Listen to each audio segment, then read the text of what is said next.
প্ৰণাম প্ৰণাম আয়ুষ্মান ভৱ পাছত যি হয় হ'ব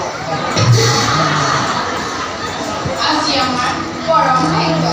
দুজনে দৰ্শন সুন্দৰ সুন্দৰ পিছে পাছত কলা শুনা দেই এই গুণা দৈত্যেন্দ্ৰৰ পুত্ৰ প্ৰহ্লাদ কুমাৰ এই দৈত্যৰ কুলৰ তুমি পুনৰ কৰ ও সন্ধ্যা মৰ্ক আমি দুয়ো পুত্ৰ ৰত্নময় গুৰু মানি তোমাক ৰবে চলিবা নিশ্চয় নহয়নে বাৰু মোৰ আকৌ শুনিবা দেই ও গুৰু বাক্য যিটো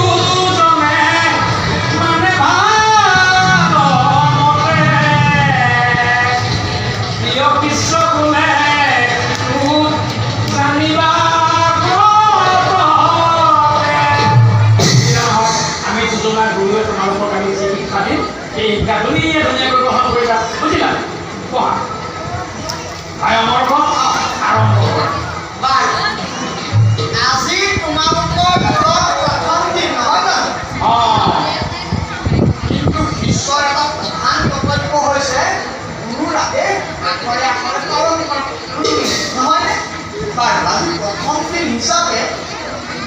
মই তোমালোকক এষাৰি বাক্য কওঁ তোমালোকে মই কোৱা ঘৰে ঘৰে মোৰ লগে লগে ক'বা দেই শুনিলা নহয় প্ৰথম দিন হিচাপে দেই ওম ডাঙৰ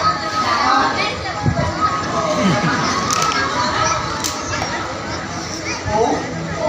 ডাঙৰ হ'ব নহয়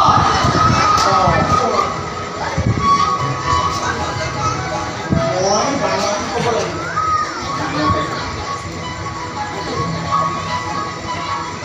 ওম কালী ওম কালী বিষ্ণুৱে নমঃ ভাই ওম কালীয়ে নমঃ ওম কালী বিষ্ণুৱে নমঃ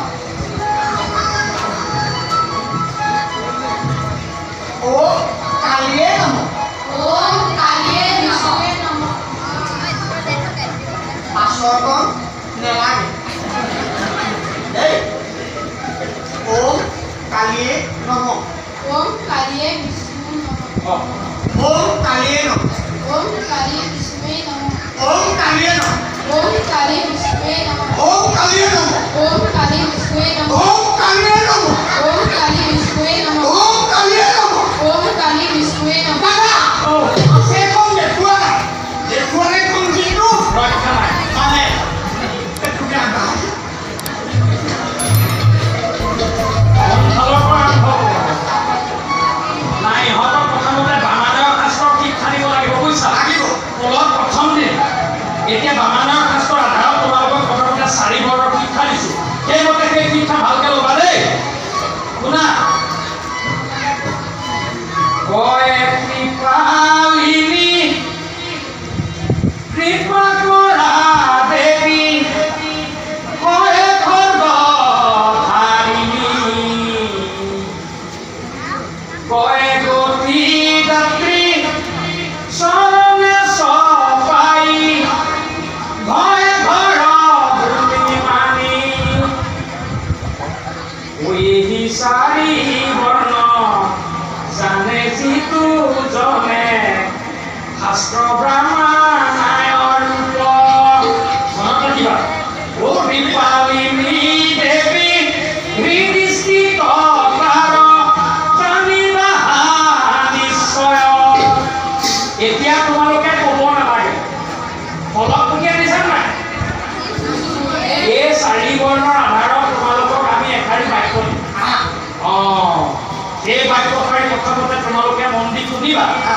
আৰু তাৰ পাছত ফলত পঠিব উলিয়াই তাৰ পাছত লিখি তাৰ পাছত ধুনীয়াকৈ লিখিব লাগিব ভাই গোটা গোটা আখৰে গোটা গোটা লিখিব সুন্দৰকৈ চিন্তা কৰি বাক্যষাৰি দিয়া হয় দিয়া লিখিবা দেই শুনা তোমালোকে লিখা দৈত্যপতি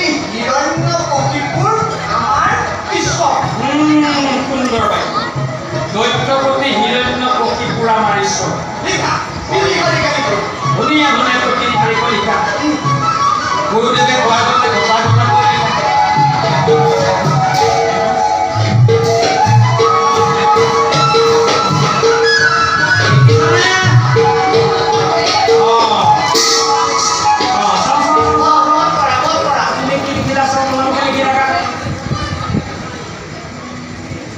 দৈত্যপতি হিৰণ্যকশিপুৰ আমাৰ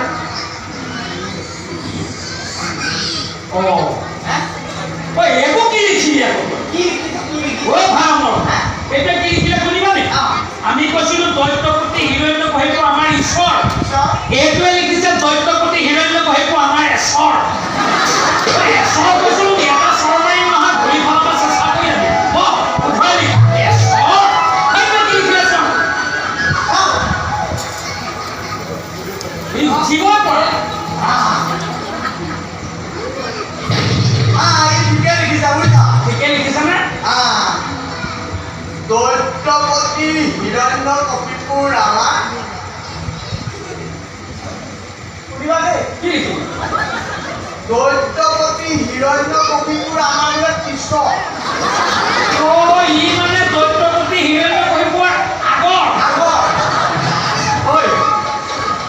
এটা স্বৰ মাৰি নহয় ফেকুৰি ফেকুৰি চেকুৰি নহয় এটাই লিখিছে এশ্বৰ এইটো লিখিছে আকৌ পিছৰ যি শিকাইছো তাক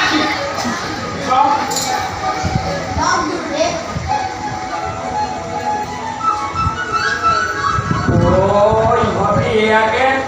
জোটনি আখৰ লিখিলে।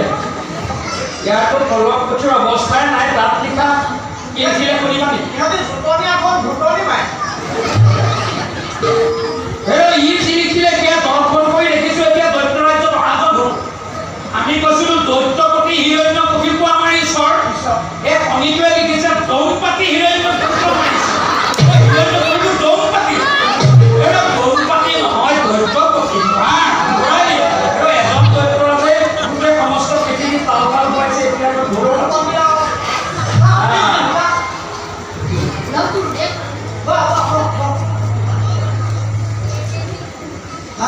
এই ঠিকে লিখিছে জোতাখন কিন্তু ভাল লিখিছে কি লিখিছে দৈত্যপতি হিৰণ্যকশিপুৰ আমাৰ হচৰ নহয় ঠিকে লিখিছে এইটো নহয় হচৰটো ঠিকে আছে ভৰটো খালি এডাল দিনে ঈশ্বৰ হৈ যায়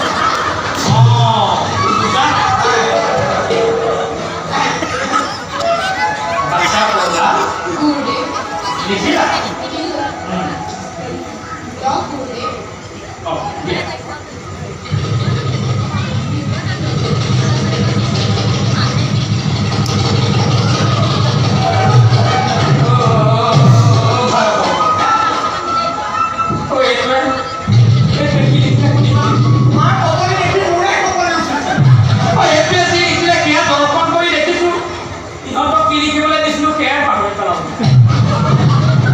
আমি কৈছিলো দৈত্যপতি হিৰণ্যকশিপুৰ আমাৰ ঈশ্বৰ।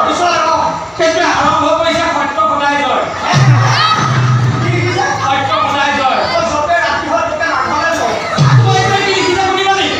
আকৌ এইটোৱে লিখিছে সত্যই ভগৱান। সত্যই ভগৱান। কিন্তু আমাৰ দুটা ল'ব কাৰণে তেতিয়াহ'লে কি ই সামৰণি কি লিখিছে শুনিবা? ইহঁতক তিনি শাৰী কৰি লিখিবলৈ কৈছো তিনি শাৰী লিখিছে। ই সামৰণিত লিখিছে সত্যম শিৱম সুন্দৰম।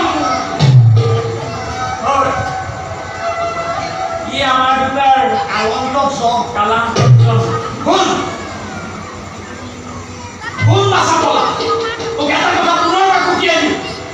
তই ৰাজপুত্ৰ হলেও দৈত্যৰাজ হিৰণ্যকশিপুৰ পুত্ৰ হলেও দুজনা গুৰুৰ আদেশ উপদেশ নামানিলে দৈত্যৰাজে বেতাঘাত পৰ্যন্ত শাস্তি দিয়াৰ অধিকাৰ আমাৰ দুজনক দিছে। गुरुदेव ইয়াত হৰি নামৰ শক্তি থাকিলে আপোনাৰ সহস্ৰ বেত্ৰাঘাতটো হৰি আনিছে। এইটো পাগল এইটো চাকৰত পাগল হ'ল। এই কথা নহয় অলপ দূৰৰ কথা কওঁ।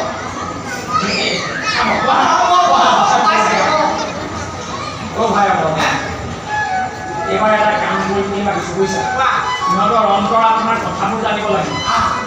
ইহঁতৰ যিহেতু প্ৰথম দিন হয় গতিকে ইহঁতৰ মনৰ কথাবিলাক আমি জানি ল'ব লাগিব জানি ল'ব সেইমতেহে আমি শিক্ষা আৰম্ভ কৰিব পাৰিম অলপ অলপ প্ৰমাণত জানিছোঁ জানিলোঁ এতিয়া আমি তোমালোকক এজন এজনকৈ সুধিম তোমালোকে কি কৰি ভাল পোৱা বুজিলা নহয় তোমালোকে নিৰ্ভয় মনেৰে নিসংকোচ মনেৰে ক'বা তোমালোকে কি কৰি ভাল পোৱা আৰু সেই তোমালোকৰ ভাল পোৱাৰ বাবে শিক্ষা আৰম্ভ কৰি তুমি ই ফুটা ফেটা দিহে উঠে কি কৰি ভাল পোৱা গদা যুদ্ধ কৰি ভাল পাই দেখিছা দৈত্যৰ সন্তান গদা নাল লগৰ সমানেই হোৱা নাই কিন্তু গদা যুদ্ধ কৰি ভাল পায় শুনছা গদা যুদ্ধ কৰিব নোৱাৰে লদা হ'ল ঠিকি নহওক গদা যুদ্ধ কৰিবলৈ আমি শিকাম দেই শুনব কি কৰি ভাল পোৱা বাহু যুদ্ধ এটা বাহু কিহবাই ঢোকা দি থ'ব লাগে বাহুকেইটা দাঙি থাকিবলৈ কষ্ট হোৱা নাই বাহু যুদ্ধ কৰি ভাল পাই দেখিছা দৈত্য সন্তান আৰু বাহু যুদ্ধ কৰিবলৈ আমি শিকাম বহা তুমি কি কৰি ভাল পোৱা হাঁহিছা অনুযুদ্ধ কৰি ভাল পাই দেখিছা বাৰু অনুযুদ্ধ কৰিব লাগিব অনুযুদ্ধ কৰাটো এটা ভাল লক্ষ্য কিন্তু ইয়াৰ লক্ষণটো মই বেছিকৈ ভক্ষণতহে দেখিছোঁ আৰু ঠিকেই নহয় বহা আমি অনুযুদ্ধ কৰিবলৈ শিকাম বাচ্ছা অনুযায়ী তুমি কি কৰি ভাল পোৱা হাতীৰ পিঠি উঠি গলা যুদ্ধ কৰি দেখিছা হাতীৰ পিঠিৰ পৰা কাটি হৈ মাটিত পৰি পাতি যায় সেইকাৰণে মই প্ৰথমতে বাকী আৰু যিকি নহওক দৈত্যৰ সন্তান হ'লে হাতীৰ পিঠিত উঠিব লাগিব হাতীৰ পিঠিত উঠি গলা যুদ্ধ নকৰে আকৌ তথাপিও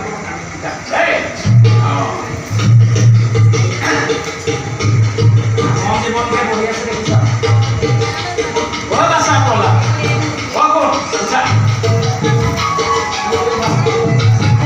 তুমি কি কৰি ভাল পাওঁ এইটো পাগল বুজিছা কথাতে কয় নহয় বোলে পুংগে মাৰে পদ্মপুত্ৰ ওপৰত তুলি প্ৰহ্লাদে আমাৰ দুটাৰ মনটো খাইছে খুলি খুলি বহা এটা কাম কৰোঁ বুজিছা এইটোৱে আমাৰ দুটাৰ মুখটো তুলি তুলি খোৱাৰ আগত আমি ভাবছোঁ ভিতৰত কিবা কিবা খাই আনোগৈ নে কি আমি খাই শুনছা তহঁতক এতিয়ালৈকে যি পাত দিলোঁ সেয়া পাত আওৰাই থাক মূলতো হৰি নাম নলবি শুনিলে নহয় বাচ্ছা পলা আমি খাওঁতকৈ ভিতৰত কিবা কেইটামান খাই আহোঁ তোমালোকক বুজিলা আসন এৰি তোমাক কলৈকো নাযাবা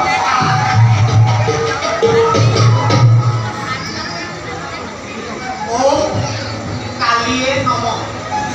কালি বিষ্ণুৱে নমঃ অহয় অৱদানে আগলে পাগলে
চন্দ্ৰপতিৰ ওচৰত বনাই দিয়ে ভাল হ'ব নেকি নহয় নে? নহ'লে কি নামে ঘাম উলিয়াই দিব তহঁতি তলত থাকি ফুলত খাব নালাগে